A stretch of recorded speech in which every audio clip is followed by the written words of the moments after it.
I'm chatting it up here with our guy, Luke Frederickson from Midway Village. We're so excited about our topic today. Winnebago County Courthouse, one of many local buildings, Luke, with a rich history, of course. Let's talk about it because it goes way back, of course, obviously. Talk about the original iteration. You bet. The Winnebago County Courthouse has had many homes, starting with in the home of Daniel Haight, the founder, one of the co-founders of Rockford. There's his house there. Yeah. Yep. He was elected sheriff in 1837, and so for a few years they held the court sessions in his home. Okay. Until 1844, they built a courthouse at the corner of Court and State. A very beautiful building for Rockford at that early stage. It had some architectural features that were pretty neat. That's it there. Yeah. Yep, that's circa 1844. Pretty nice building for Rockford in that era, and that lasted until 1874. They realized that it wasn't big enough for the booming Rockford town, and they started construction on a new courthouse at the same location. But tragedy struck in 1877, May 11th, 1877. The 500-ton dome collapsed during construction and killed 9 men, sadly.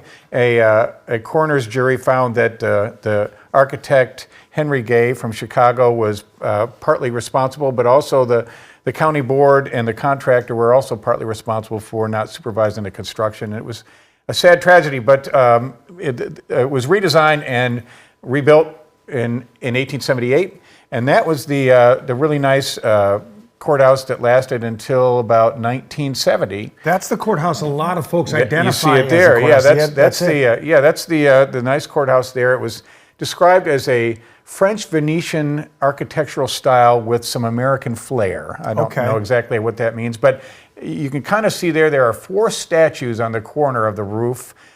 They were Moses the Lawgiver, Mercy, Justice, and Charity.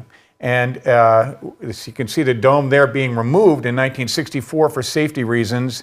The courthouse stayed open for about 6 more years after that. But yes, it was in disrepair. The winds were blowing part of the metal stuff off. This is one of those statues, Charity, that is in Midway Village Museum. That's fantastic. Yeah, it is a very interesting statue. The other 3 statues were purchased and on display at the Wagon Wheel. And I also have here, I don't know if you can see this, this is the hour hand from the clock from that courthouse. Is that right? From the 1878 courthouse? Yes, it is. Okay. Absolutely. You can kind of get a sense of how big that clock was. Yes, we have. I took this off the display and brought it down to show you. That's quite an artifact. What building is there now where that courthouse, the one that was destroyed, what stands there now? You said the intersection was what? Court and State, and the county courthouse is still there. It's sort of a nondescript building. The public safety building was added on in 1974.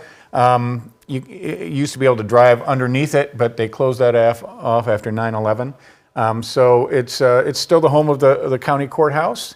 But, I kind of missed that beautiful building that lasted almost 100 years. Sure, yeah. I mean, we saw from the sketches and some of the early photographs how amazing it was. What did it take to salvage some of this stuff? Because this is pretty much a rare opportunity to own a piece of architectural history.